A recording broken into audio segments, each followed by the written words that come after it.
ఈరోజు రాష్ట్ర వ్యాప్తంగా ఉన్నటువంటి మరి బీసీ సంక్షేమ సంఘం ఆదేశాల మేరకు రాష్ట్ర వ్యాప్తంగా అన్ని కలెక్టర్ కార్యాలయం ముందు మరి దేశ జనాభాలో రాష్ట్ర జనాభాలో 50% పైగా ఉన్నటువంటి మరి బీసీలకు మరి 42% రిజర్వేషన్లు కల్పించాలి స్థానిక సంస్థల ఎన్నికల్లో అని చెప్పి ఒక ప్రధానమైనటువంటి డిమాండ్తోని ఇవాళ మరి అన్ని కలెక్టర్ కార్యాలయం ముందు ఆందోళన కార్యక్రమాలు చేపట్టడం జరిగింది. అందులో భాగంగా యాదాద్రి కలెక్టర్ కార్యాలయంలో ఇవాళ బీసీ సంక్షేమ సంఘం ప్రతినిధులంతా కూడా కలిసి మరి కలెక్టర్ గారికి వినతి పత్రం అందజేయడం జరిగింది. మరి దేశంలో 50% పైగా ఉన్నటువంటి బీసీలకు సమస్త రంగాల్లో తీవ్రమైనటువంటి అన్యాయం జరుగుతూ ఉన్నది. గాంధేయ మార్గంలో ప్రజాస్వామ్య పద్ధతుల్లో మేము ఆందోళన చేస్తూ ఉన్నాం. అనేక దశాబ్దాలుగా ఈ దేశ సంపదను సృష్టిస్తున్నటువంటి వెనుకబడిన వర్గాలకు సమస్త రంగాల్లో తీవ్రమైనటువంటి అన్యాయం జరుగుతూ ఉన్నది.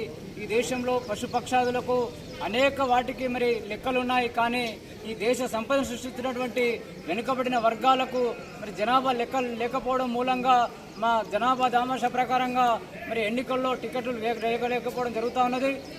నిజంగా ప్రభుత్వాలు గుర్తించి ఖచ్చితంగా మా బీసీల లెక్కలు తీయాలని చెప్పి అనేక దశాబ్దాలుగా ఉద్యమాలు చేస్తూ ఉన్నప్పటికీ మరి కేంద్ర రాష్ట్ర ప్రభుత్వాలు పిడచెవిన పెడతా ఉన్నాయి.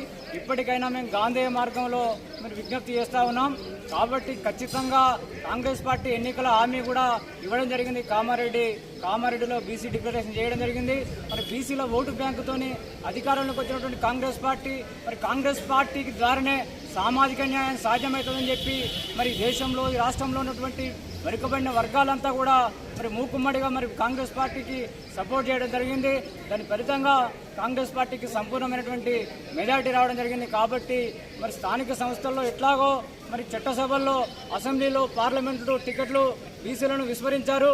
కనీసం స్థానిక సంస్థలలోన మా బలహీన వర్గాలకు మా బీసీలకు జనాభా దామాషా ప్రకారంగా టికెట్లు కేటాయించాలి, మా లెక్కలు తీయాలని చెప్పి మేము ప్రభుత్వాలను డిమాండ్ చేస్తూ ఉన్నాం. ఈ దేశ సంపద సృష్టిస్తున్నాం. మేము ఒకటే విజ్ఞప్తి చేస్తూ ఉన్నాం. మేము గతంలో బీపీ మండల్ ఉద్యమం ఎట్లా జరిగిందో దేశంలో అదే స్థాయిలో మళ్ళొక ఉద్యమానికి శ్రీకారం చుట్టబోతా ఉన్నాం. దేశంలో 50% పైగా ఉన్నటువంటి వెనుకబడిన వర్గాలకు అన్యాయం జరుగుతూ ఉన్నది. పాలక పక్షాలు మరి బీసీల ఓట్లతోని అనేక దశాబ్దాలుగా బీసీల ఓటు బ్యాంకును వాడుకుంటా ఉన్నాయి. కానీ మరి బీసీలకు టికెట్లు ఇవ్వడంలో కొంత సంకుచిత భావాన్ని ప్రదర్శిస్తూ ఉన్నాయి. ఇది సరైన విధానం కాదు. ఖచ్చితంగా మరి జనాభా లెక్కలు తీసి మాకు జనాభా దామాషా ప్రకారంగా మరి గ్రామ పంచాయతీ ఎన్నికల్లో 42% రిజర్వేషన్లు పెంచాలని చెప్పి ఈ సందర్భంగా డిమాండ్ చేస్తా ఉన్నాం. లేకపోతే మరి బీసీల ఆగ్రహాన్ని చవి చూడాల్సి వస్తుందని చెప్పి ఈ సందర్భంగా మరి ప్రభుత్వాలకు హెచ్చరిస్తా ఉన్నాం. ఇది అంతిమ మరి హెచ్చరిక.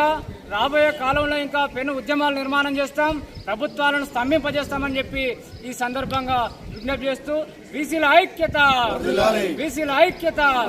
సాధిస్తాం. బీసీల రాజ్యాధికారాన్ని మీ మెంతు జై బీసీ.